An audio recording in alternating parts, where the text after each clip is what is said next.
ಮಾಡಿ ಕಾನೂನಿಗೆ ಎಳ್ಳಷ್ಟು ಗೌರವವನ್ನು ಕೊಡ್ತಾ ಇಲ್ಲ.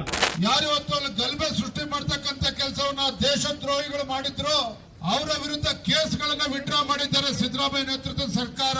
ಹಿಂದೂ ವಿರೋಧಿ ಕಾಂಗ್ರೆಸ್ ಸರ್ಕಾರಕ್ಕೆ ऑपोजिशन बीजेपी ने शदीद एहतजाज शुरू किया है। चीफ मिनिस्टर सिद्धरामैया की हुकूमत पर अखिलती मफादात की हिमायत का इल्जाम लगाते हुए रियासती हुकूमत के हालिया फैसले पर जो 2022 के हुबली दंगों से मुत्तलिक मुतनाज़िया मुकदमे को वापस लेने का है। बीजेपी के रहनुमा आर अशोक, जिन्होंने एहतजाज की क़ियादत की, इस फैसले पर तनकीद करते हुए कहा कि कांग्रेस हुकूमत टीपू सुल्तान की तरस पर अमल कर रही है और इंसाफ के बजाय मुसलमानों की हिमायत को तरजीह दे रही है। और अशोक ने मजीद इल्जाम लगाया कि हुकूमत मुस्लिम मफादात के जेर असर है। हुबली दंगों के मुकदमे का हवाला देते हुए, जिसमें 150 से ज्यादा अफराद के खिलाफ अनलॉफुल एक्टिविटीज प्रिवेंशन एक्ट के तहत मुकदमात दर्ज किए गए थे। ಈ ಬಿಗ್ ಬಾಸ್ ಗೆ ಸುದೀಪ್ ಬಿಗ್ ಬಾಸ್, ಈ ಕಾಂಗ್ರೆಸ್ ಸರ್ಕಾರಕ್ಕೆ ಬಿಗ್ ಬಾಸ್ ಭಯೋತ್ಪಾದಕರು. ಅವ್ರು ಏನ್ ಸೂಚನೆ ಕೊಡ್ತಾರೋ ಆ ರೀತಿ ನಡ್ಕೊಂತಾ ಇದ್ದಾರೆ. ಅಲ್ಲಿ ಸೂಚನೆ ಬಂತು, ನಮ್ಮ ಕೇಸ್ಗಳೆಲ್ಲ ವಾಪಸ್ ತೆಗಿರಿ ಹುಬ್ಳಿಯಲ್ಲಿ. ಯಾವ ಕೇಸು? ಪೊಲೀಸರ ಮೇಲೆ ಹಲ್ಲೆ, ಪೊಲೀಸ್ ಸ್ಟೇಷನ್ಗೆ ಕಲ್ಲುಗಳು ತೂರಾಟ, ಹಿಂದೂಗಳನ್ನ ಹಲ್ಲೆ, ಬೆಂಕಿ ಹಚ್ಚೋದು, ದೇಶ ವಿರೋಧಿ ಘೋಷಣೆಗಳನ್ನ ಕೂಗುವಂಥದ್ದು, ಭಾರತಕ್ಕೆ ಧ್ವಜಕ್ಕೆ ಅವಮಾನ, ಭಾರತಕ್ಕೆ ಅವಮಾನ ಮಾಡ್ತಾ ಇರ್ತಕ್ಕಂಥ ಒಂದು ಕೆಲಸವನ್ನ ಏನು ಮಾಡ್ತಾ ಇದ್ದಾರೋ ಅದಕ್ಕೆ ಇವತ್ತು ಒಂದ್ ರೀತಿ ಕಾಂಗ್ರೆಸ್ ಅವರು ಆ ಋಣವನ್ನ ತೀರಿಸುವಂತ ಕೆಲಸ ಮಾಡ್ತಾ ಇದ್ದಾರೆ. ಮುಸಲ್ಮಾನರ ಋಣವನ್ನ ತೀರಿಸುವಂತದಕ್ಕೆ ಕಾಂಗ್ರೆಸ್ ಅವರು ಹೊರಟಿದ್ದಾರೆ. ಅವ್ರಿಗೆ ಈ ದೇಶದ ಕಾನೂನು ಮುಖ್ಯ ಅಲ್ಲ ಅವ್ರಿಗೆ. ಅಂದ್ರೆ ಈ ಸರ್ಕಾರ ಪಕ್ಕ ಟಿಪ್ಪು ಆಡಳಿತವನ್ನ ನೋಡ್ತಾ ಇದ್ದೀರಾ ನಾವು.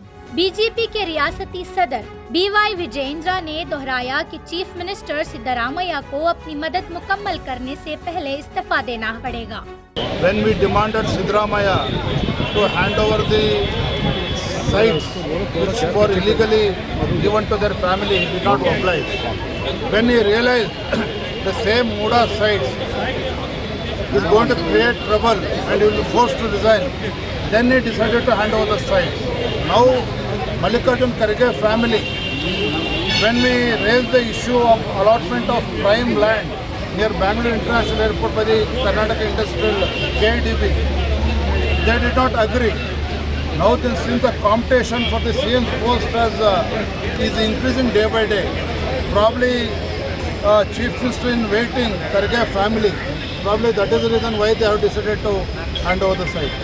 MLC CT रवि ने भी कहा कि जबकि बीजेपी ने अपने दौर हुकूमत में बजरंग दल और विश्व हिंदू परिषद के अरकान के खिलाफ मुकदमात वापस लिए और इसने संगीन जराइम के मुकदमात को नहीं छोड़ा है, जबकि कांग्रेस हुकूमत के फैसले में ऐसा किया गया है। तो क्यों कैबिनेट में वापस केस लाया है? क्यों लिया है? कौन बोला है? वो हीनस ऑफेंस को वापस लेकर के क्या मैसेज देने के लिए कोशिश कर रहा है? कर्नाटक को क्या करना चाहता है?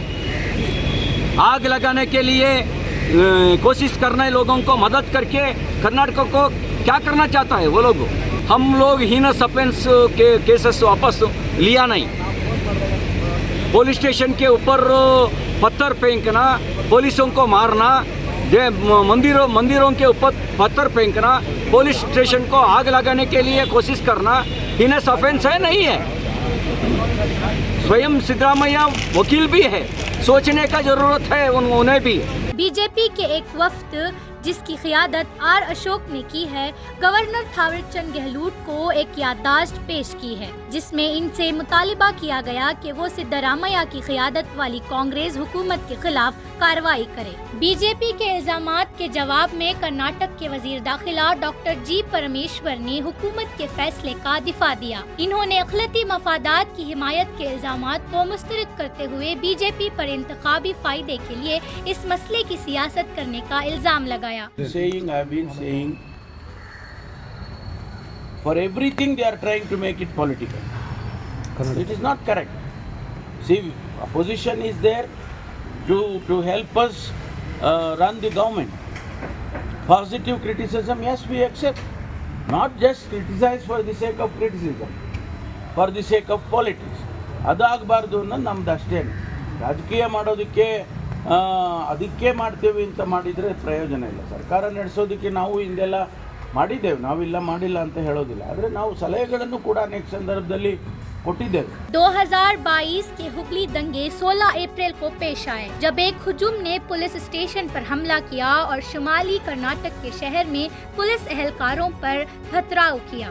इस वाक़ये के बाद 150 अफराद के खिलाफ यूएपी के तहत मुकदमा दर्ज किया गया और हुगली में एक मारूफ समाजी तंजीम अंजुमन इस्लाम ने रियासती हुकूमत को एक याददाश्त पेश की है, जिसमें इस मुकदमे की वापसी की दरख्वास्त पेश की गई है, जिसे इन्होंने नाइंसाफी और झूठे इल्जामात पर मबनी करार दिया। कांग्रेस हुकूमत, जो कि सीएम सिद्धरामैया की क़ियादत में है, इन्होंने इस मुकदमे के इल्जामात वापस लेने का फैसला किया है, जो कि 43 मुकदमात में से एक है, जिनकी वापसी के लिए रियासती काबीना ने इत्तेफाक किया है। सिद्धरामैया और नायब वजीर आला DK शिव कुमार ने इस फैसले का दिफा करते हुए कहा कि ये अवामी मफाद में है और हुकूमत की इंसाफ के लिए अज़म के मुताबिक है।